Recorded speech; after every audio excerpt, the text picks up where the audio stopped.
سورت بنی اسرائیل، علم اور معلم۔ ان آیات میں اللہ پیغمبر سے فرماتا ہے کہ عین ممکن ہوتا کہ یہ لوگ تمہیں بھی ہماری وحی سے پھیر دیتے اور تم قرآن کی بجائے اپنے پاس سے کچھ گھڑ کر بتاتے اور تم انہی فتنہ گروں کے دوست ہو جاتے۔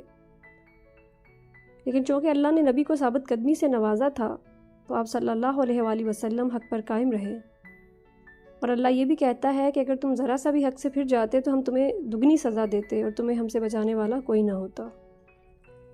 اس سے ایک تو یہ بات ثابت ہو جاتی ہے کہ اللہ کے احکامات اور اس کا پیغام ہم تک پہنچانا نبی پر کتنی بڑی ذمہ داری تھی، اور اللہ اپنے ہی چنے ہوئے پیغمبر سے کہتا ہے کہ تم حق پر قائم رہے کیونکہ ہم نے تمہیں ثابت قدم بنایا، ورنہ تم بھی ان کے ساتھی بن سکتے تھے۔ اگر یہ بات نبی کو کہی جن کا تزکیہ نفس ہم سب سے بلند ہے، تو ذرا غور کیجئے کہ ہم جو علم کو دوسروں تک پہنچانے کی بات کرتے ہیں، اگر اللہ نہ چاہے تو ہم کیسے صحیح یہ علم دوسروں تک پہنچا سکتے ہیں؟ جب ہم استاد کے رتبے پہ پہنچتے ہیں یا کوئی عالم دین ہوتے ہیں یا ملا، تو اس صورت میں بھٹکنے کے چانسز بھی اتنے ہی زیادہ ہو جاتے ہیں۔ کیوں؟ کیونکہ معلم اگر خود کو علم کا واحد منبع سمجھنے لگ جائے تو عین ممکن ہے کہ اس کی ایروگینس اسے حق سے پھیر دے۔ دور حاضر میں ایسی کئی مثالیں موجود ہیں کہ بڑے بڑے عالم دین جو قرآن کے عالم تھے، انہوں نے اللہ پر بہتان باندھا، آیات کا مطلب من مرضی سے کھڑا اور ہمیشہ کے لیے باطل کے ساتھ ہی ہو گئے۔ تو اللہ کا نبی کے ساتھ یہ مکالمہ در حقیقت ہمیں سبق دینے کے لیے ہے کہ جب بھی ہم پہ علم کو دوسروں تک پہنچانے کے لیے کوئی ذمہ داری ہو تو اللہ سے ثابت قدمی مانگے، کیونکہ علم کا واحد اور حقیقی منبع اللہ تعالیٰ ہے۔ اور علم حاصل کرنے والوں کے لیے بھی سبق ہے کہ عالم سے بڑھ کر علم ہے، یعنی قرآن ہے۔ تو جب وہ کسی کے ذریعے اس علم کو حاصل کر لیں تو شخصیت پرستی کا شکار نہ ہوں۔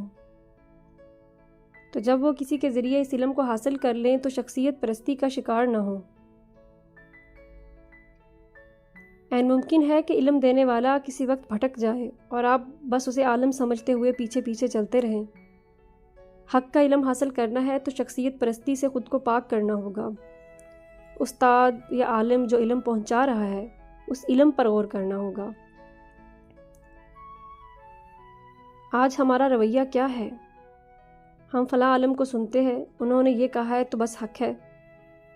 کوئی عالم آپ کو کتنا ہی پسند کیوں نہ ہو، اس کی ہر بات کو آنکھ بند کر کے تسلیم کرنا کوئی صادق عمل نہیں ہے۔ ہمیں اپنے عالم اور آئیڈیلز پر بار بار تحقیق کرتے رہنا چاہیے۔ اگر علم یعنی قرآن کی بجائے ہم صرف اور صرف عالم پر فوکس کریں گے تو بٹتے رہیں گے۔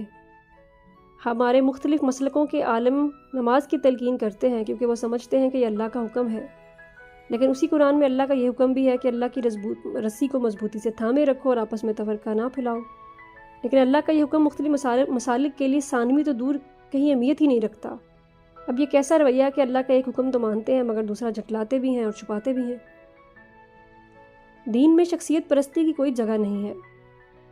حق علم جہاں سے بھی ملے حاصل کریں، مگر کسی ایک انسان کو ہی حق کے کلی سمجھ لینا حق سے دور لے جا سکتا ہے۔ یہ جو قرآن نبی صلی اللہ علیہ وآلہ وسلم نے تقریباً 23 برس اپنی زندگی کے وقف کر کے ہم تک پہنچایا ہے، سب سے پہلے تو ہمیں اسے سیکھنا چاہیے، سمجھنا چاہیے، باقی مسئلے خود ہی سمجھ آنے لگ جائیں گے۔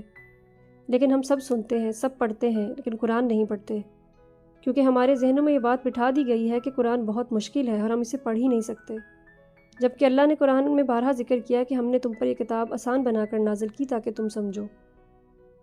تو آپ نے طے کرنا ہے کہ ہمارے ذہن میں قرآن کو لے کر جو بات بیٹھی ہوئی ہے اسے حق ماننا ہے، یا جو اللہ کے الفاظ ہیں کہ ہم نے تم پر یہ کتاب آسان بنا کر نازل کی ہے کہ تاکہ تم اسے سمجھو، کہ ان کو حق تسلیم کرنا ہے۔